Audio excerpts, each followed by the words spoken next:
The sea lion problem has taken a disturbing turn. They're showing up dead now on a wildlife refuge near Imperial Beach. A 10 News viewer contacted us concerned about the number of deaths. New at 5, 10 News reporter Hannah Mullins talked to a woman who has taken matters into her own hands. There are at least 5 sea lions that have been left out here to rot within a football field of me. It is difficult for any animal lover to see, but Connie Martinkus here just couldn't bear the sight any longer. This is the 3rd makeshift grave she's made, and it's wearing on her. It hurts to come out here every day and see them. 4 days ago, she was walking with her dog Barley when she saw this adult sea lion. She says she contacted the city of Imperial Beach, SeaWorld, and lifeguards, but it just decomposed as more showed up. This is disease spreading. You don't know what's in these, and people are laying around these animals. I see it daily. You can see a skull surrounded by flies and smell the rotting skin, but it's more than a health hazard for Martinkus. Don't they deserve to be buried and not laying here decaying, looking horrible?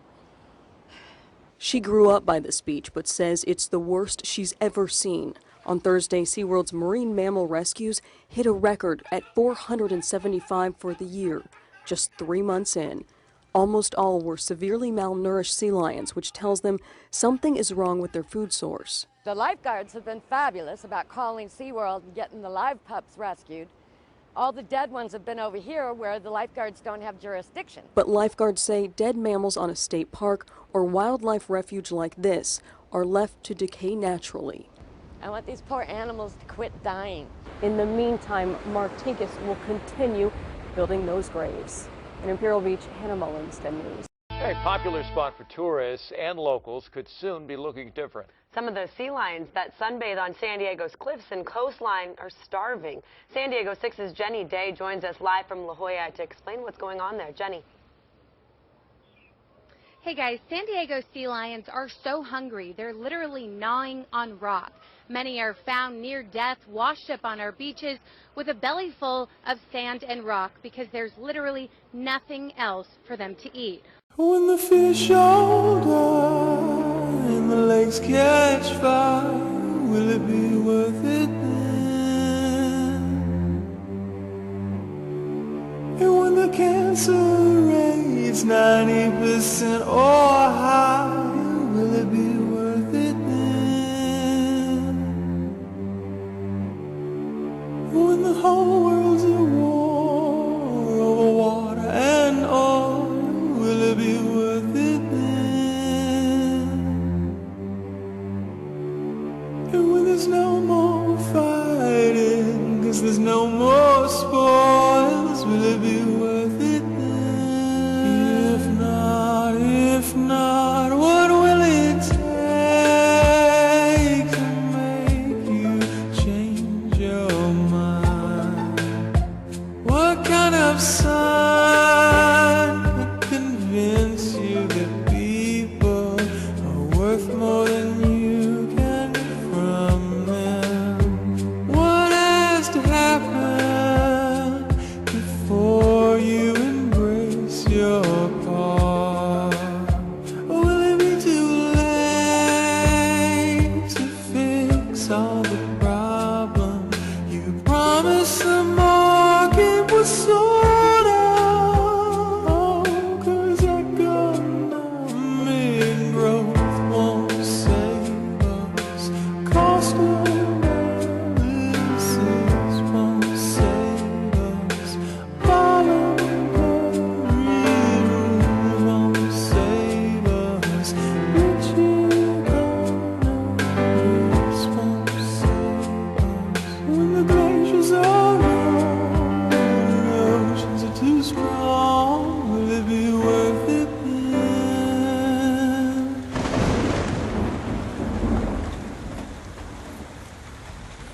When the deserts spread faster than we can run, will it be worth it then? When the wind and the skies become our greatest threat, will it be worth it then?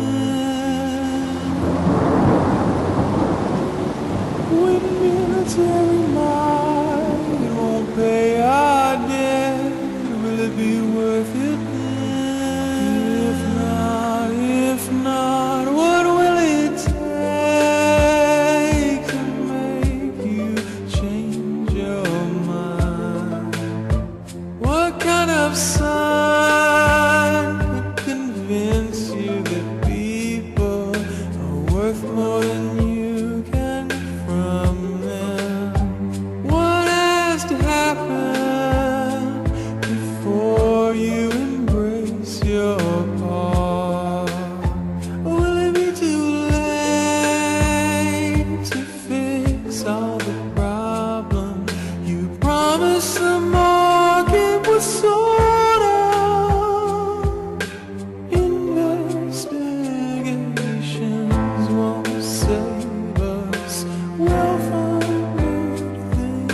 communities around Japan's crippled nuclear plant are complaining about being kept in the dark. They're criticizing the operators for knowing radioactive water was leaking into the ocean and not telling them.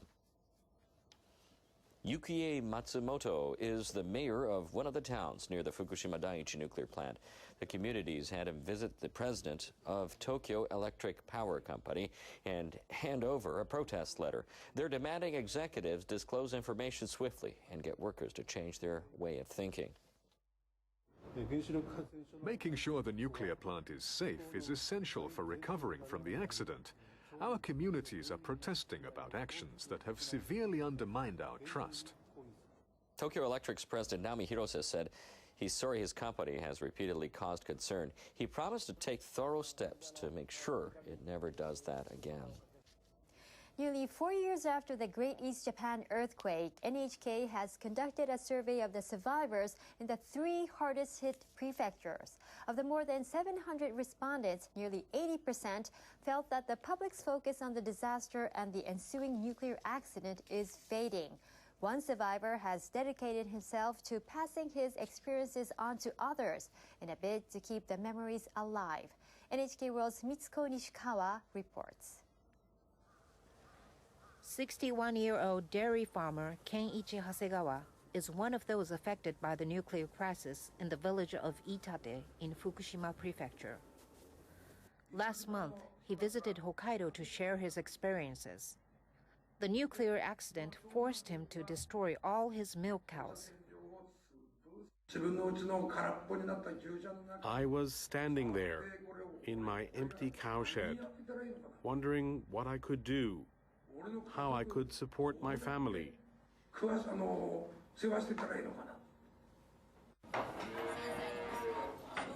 Dairy farmers in Iitate were not allowed to ship their milk because of the nuclear fallout.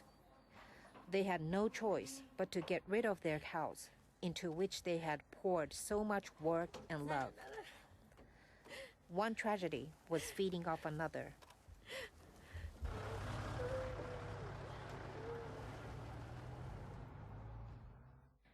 Had it not been for the nuclear plant. That's how this message written on the wall begins. The message was left by a colleague of Hasegawa's who committed suicide 3 months after the disaster. It was then that Hasegawa decided to start his speaking campaign in Japan and abroad to let people know about the dire situation in Fukushima. I thought to myself, this is absolutely unacceptable. Period. I have to tell everybody about this. That's how I got started.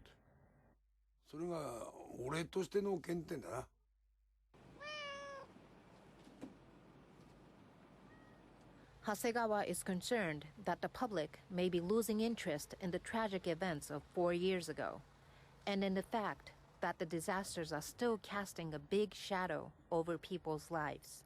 Records of the 250 speeches he has made fill his datebook. He gave 100 in the first year after the disaster, but now he gives only half as many. It's gradually fading away. The memory is slowly disappearing from the minds of the Japanese people. That's what I feel very strongly. With an evacuation order still in effect, access to the entire village remains restricted in terms of both area and time. Amid all these uncertainties, Hasegawa made the major decision this winter to tear down his cowshed. The move was prompted by the decision of his frustrated eldest son in his 30s to leave the village to start a dairy farm somewhere else. None of his family members can foresee a time when they can return home. Despite all the turmoil, Hasegawa headed off to give another speech, this time in Tokyo. What can we do in such a tainted village? There are no young people. What would the elderly do, even if they were to return? That's the reality we have to face squarely.